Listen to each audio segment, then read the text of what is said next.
Shalom saudara yang dikasih Tuhan. Hari ini kita bertemu lagi dalam pembahasan sebuah tema yang akan membuat kita bertobat. Dan kita pengen tahu apakah Tuhan benar-benar mengasihi kita. Tema yang kita adakan adik ini adalah, benarkah bertobat membuat orang masuk surga?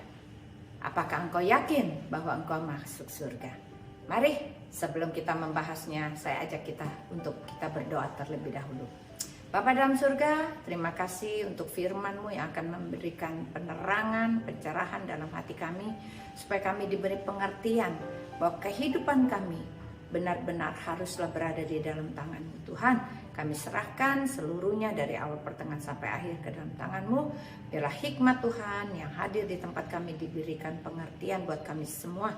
Dan biarlah hamba-Mu mempermuliakan nama-Mu di tempat ini. Dalam nama Yesus, kita semua yang siap diberkati firman Tuhan, kita mau katakan amin.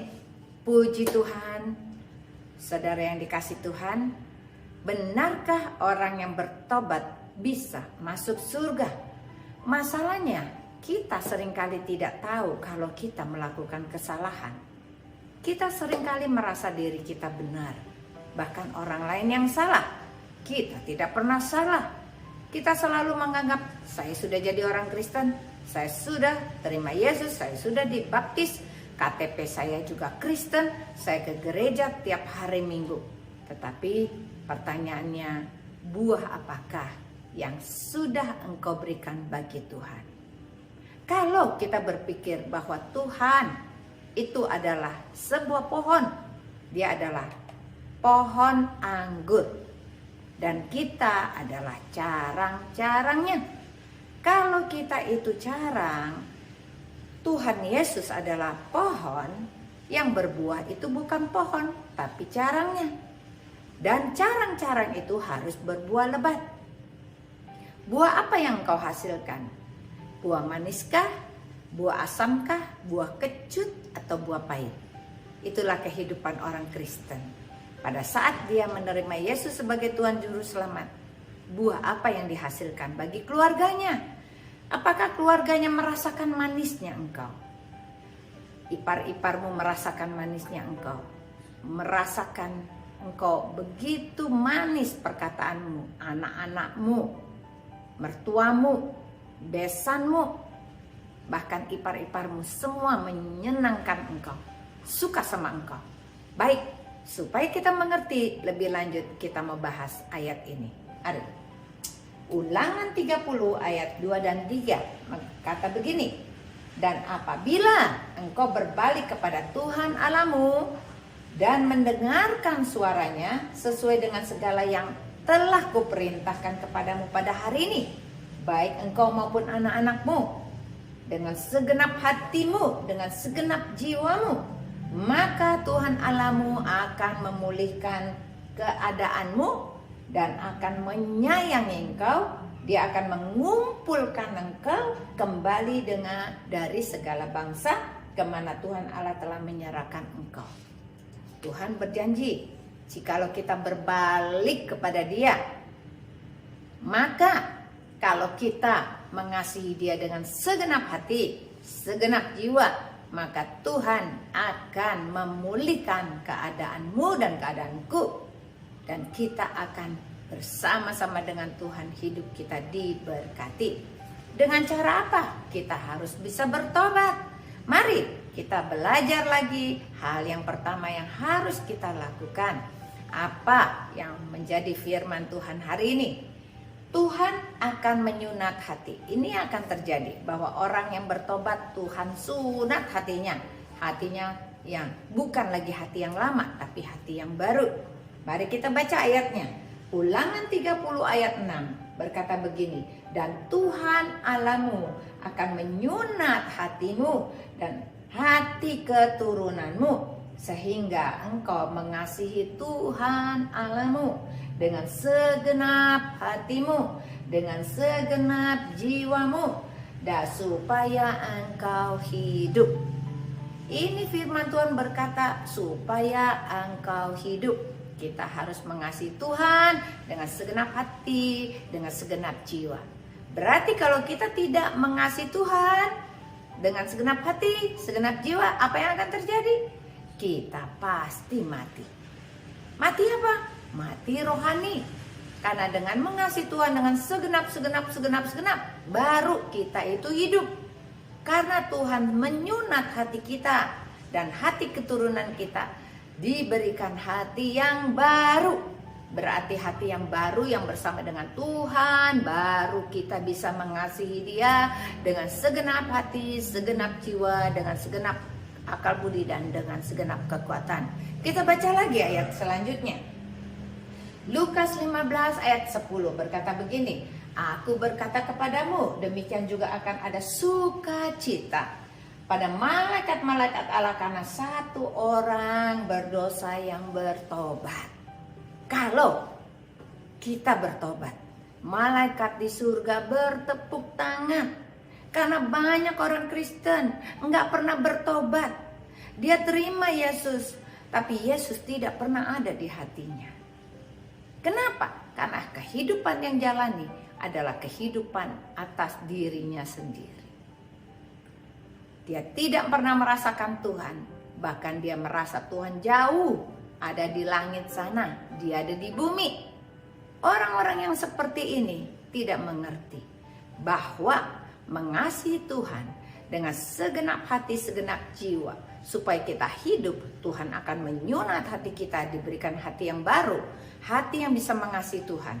Dan kita mulai belajar untuk menyembah Dia, merasakan kehadirannya.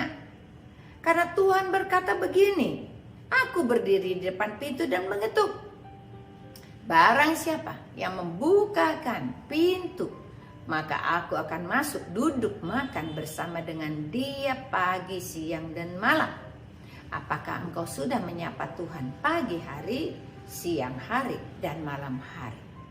Kalau engkau sudah menyapa Dia pagi hari, siang hari, malam hari, berarti rohanimu hidup. Tetapi kalau engkau belum merasakan Tuhan ada di hatimu dan engkau tidak menghormati Dia, tidak menyapa Dia, tidak makan bareng sama Tuhan pagi hari, siang hari, malam hari, maka yang terjadi adalah kita mengalami kematian rohani. Maka Tuhan berkata, bertobatlah, bertobatlah. Pada saat kita bertobat, kita berbalik dari jalan kita, maka yang terjadi, Tuhan akan pulihkan keadaanmu dan keadaanku, sehingga kita menjadi hidup kembali. Mari kita baca ayat selanjutnya. Berjuang melalui pintu yang sesak. Ini firman Tuhan yang mengatakan bahwa ternyata pintu surga itu kecil banget. Kalau kita membayangkan Tuhan Yesus akan datang nanti kedua kalinya, maka Dia akan menjadi hakim. Maka yang akan berada di hadiratnya adalah seluruh orang-orang Kristen. Orang-orang Kristen KTP, orang-orang Kristen yang sudah dibaptis, orang-orang Kristen yang sudah melayani, orang-orang Kristen yang menjadi hamba Tuhan, yang menjadi jemaat, semua kumpul di hadapan Tuhan. Tetapi Tuhan berkata begini, mari kita pisahkan sebelah kanan dan sebelah kiri. Maka malaikat mempunyai tugas untuk memisahkan yang kanan dan yang kiri. Siapakah yang berada di sebelah kanan? Ternyata yang di sebelah kanan adalah orang-orang yang mengasihi Tuhan dengan segenap hati, segenap jiwa, dengan segenap akal budi, dengan segenap kekuatan. Hatinya akan menyala-nyala begitu terang, sehingga mereka dipisahkan di sebelah kanan. Siapakah yang akan ada di sebelah kiri? Yang akan ada di sebelah kiri adalah orang-orang yang tidak setia. Mereka tidak tekun mencari wajah Tuhan dan mereka mengalami kematian dalam rohaninya. Walaupun mereka adalah orang Kristen. Hatinya mati hidup, mati hidup, mati hidup, redup-redup, remang-remang. Maka malaikat itu akan memisahkan. Mari yang sebelah kiri dimasukkan ke dalam neraka. Yang sebelah kanan mari masuk ke dalam surga. Tuhan berkata sendiri bahwa pintu surga kecil sekali dan sangat sesak. Mari kita baca ayatnya. Lukas 13 ayat 23 dan 24 berkata begini. Dan ada seorang yang berkata kepadanya, Tuhan, sedikit sajakah orang yang diselamatkan? Jawab Yesus kepada orang-orang di situ, berjuanglah untuk masuk melalui pintu yang sesak itu. Sebab aku berkata kepadamu, banyak orang yang akan berusaha untuk masuk tetapi tidak akan dapat. Lukas 13 ayat 37 berkata begini, aku tidak tahu dari mana kamu datang. Nyalah engkau dari hadapanku, hai kamu sekalian pembuat kejahatan. Berarti Tuhan Yesus sendiri yang sudah berkata bahwa pintu surga itu kecil dan sesak. Banyak orang yang akan masuk, mau masuk, tetapi tidak akan dapat. Banyak hamba-hamba Tuhan yang sudah bernubuat, yang menyembuhkan orang, yang sudah melakukan banyak membaptis orang. Kadang-kadang mereka tidak boleh masuk. Kenapa? Karena Tuhan tidak melihat perbuatannya, Tuhan melihat hatinya. Apakah hatinya mengasihi Tuhan dengan segenap hati, segenap jiwa, dengan segenap akal budi, dan dengan segenap kekuatan? Inilah yang membuat orang bisa dibedakan. Mana orang yang benar-benar bertobat, mana orang yang tidak bertobat. Orang yang bertobat akan memiliki kehidupan. Orang yang tidak bertobat akan mengalami kematian. Jangan sampai terjadi dalam kehidupanmu, karena hidup ini cuma satu kali saja.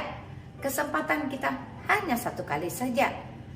Mungkin Tuhan mau panggil kita kapan saja, kita tidak tahu. Tapi jangan sampai hidupmu sia-sia dan hidupmu tidak menghasilkan apa-apa. Mari kita lanjut kepada hal yang ketiga. Hal yang ketiga, kalau orang yang bertobat, seperti apakah dia? Ternyata yang ketiga adalah membenci kejahatan. Tuhan bilang, jangan lagi lakukan kejahatan. Untuk orang-orang yang sudah bertobat, mau refleksi dirinya, tidak lagi melakukan hal-hal yang dulu yang dia lakukan, tapi dia mau melakukan hal-hal yang menyenangkan hati Tuhan. Mari kita baca ayatnya. Mazmur 97 ayat 10 berkata begini, hai orang-orang yang mengasihi Tuhan, bencilah kejahatan. Dia yang memelihara nyawa orang-orang yang dikasihinya akan melepaskan mereka dari tangan-tangan orang fasik. Berarti orang yang sudah mengasihi Tuhan pasti membenci kejahatan. Jangan senang-senang kejahatan. Ternyata kejahatan yang di sini yang Tuhan maksud adalah bukan kejahatan saat engkau merampok, mengambil, mencuri, bukan. Ternyata kejahatan itu adalah tidak mengasihi Tuhan dengan segenap hati, segenap jiwa, dengan segenap akal budi dan kekuatan. Itu aja sudah adalah kejahatan. Jangan sampai terjadi kepada kehidupanmu. Jikalau engkau mengasihi Tuhan hanya 50% saja, maka 50% adalah akses iblis untuk mengacak-acak hidupmu, sehingga sampai hari ini engkau tidak pernah merasa kemenangan. Kalau engkau mengasihi Tuhan 70% saja, 30% adalah akses iblis untuk merusak kehidupanmu, sehingga engkau tidak pernah merasakan Tuhan, tidak pernah melihat wajah Tuhan, tidak pernah mendengar suara Tuhan. Hati-hati, jangan sampai kita sampai pada tahap demikian, karena banyak sekali orang Kristen yang dibodohi. Kenapa? Banyak orang tidak bisa mengampuni. Itu adalah loophole, itu adalah kelemahan. Tidak bisa mengampuni, tapi dia seorang pelayan Tuhan, tidak bisa mengampuni anaknya, tidak bisa mengampuni saudaranya. Itu adalah celah iblis, karena dia tidak mengasihi Tuhan dengan segenap hati, segenap jiwa, dengan segenap akal budi dan dengan segenap kekuatan. Mari kita baca ayat yang selanjutnya lagi. Ulangan 30 ayat 19 sampai 20 berkata begini. Aku memanggil langit dan bumi menjadi saksi terhadap kamu hari ini. Kepadamu kuperhadapkan kehidupan dan kematian, berkat dan kutuk. Pilihlah kehidupan, supaya engkau hidup, baik engkau maupun keturunanmu. Dengan mengasihi Tuhan Allahmu, mendengarkan suaranya dan berpaut kepadanya. Sebab hal itu berarti hidupmu dan lanjut umurmu untuk tinggal di rumah, di tanah yang dijanjikan Tuhan dengan sumpah kepada nenek moyangmu, yakni kepada Abraham, Ishak dan Yakub, untuk memberikannya kepada mereka. Berarti Tuhan berkata begini, Tuhan memanggil langit dan bumi menjadi saksi antara kita dengan Tuhan. Kepada kita diperlihatkan, disuruh pilih kehidupan atau kematian. Kalau kita mengasihi Tuhan dengan segenap hati kita, dengan segenap jiwa kita, dengan segenap pikiran kita dan akal budi kita, kekuatan kita, maka Tuhan akan memberikan kita kehidupan. Jangan sampai salah bahwa menjadi orang Kristen bukan hanya sekedar menjadi Kristen. Kita tidak bisa masuk surga dengan KTP kita. Kita tidak bisa masuk surga dengan surat baptis kita. Kita hanya bisa masuk surga kalau kita memiliki kehidupan di dalam hati kita. Kehidupan yang Tuhan minta adalah hatimu hidup, hatimu menyala-nyala, hatimu selalu penuh dengan kasih. Kasih kepada Allah dan kasih kepada sesama. Tanpa engkau memiliki kasih kepada Allah, tanpa engkau mengasihi Dia, tidak mungkin engkau bisa mengasihi sesamamu manusia seperti dirimu sendiri. Jangan pernah salah. Banyak tipu muslihat iblis yang ingin menghancurkan hidup manusia supaya mereka salah jalan. Bahwa kalau mereka berkata, aku mengasihi Tuhan, aku sudah bangun gereja, aku sudah jadi pendeta, tapi dia masih punya musuh, masih tidak bisa mengampuni siapapun juga, atau keluarga, atau teman, atau jemaat, atau siapapun, itu adalah dia sudah mengalami sebuah kematian, yaitu kematian rohani. Mari saudara yang dikasihi, hari ini kita ditegur oleh firman Tuhan, biarlah kita semuanya bisa bertobat, bahwa kita yakin kalau kita bertobat, kita pasti masuk surga. Mari kita ajak saudara untuk kita berdoa. Tuhan, terima kasih untuk firman-Mu yang mengajarkan kepada kami supaya kami bisa bertobat Tuhan dari dosa-dosa kami, supaya kami memiliki kehidupan, yaitu kehidupan bersama Engkau selama-lamanya. Dengan mengasihi Tuhan dengan segenap hati, segenap jiwa, maka kami sudah memilih kehidupan. Jangan biarkan iblis menipu kami Tuhan, sehingga kami mengalami kematian. Biarlah Tuhan, hari ini kami dicerahkan kembali melalui firman Tuhan. Kami mengucap syukur dalam nama Yesus. Kita semua yang sudah diberkati Tuhan, kita semua katakan amin. Puji nama Tuhan. Tuhan Yesus memberkati.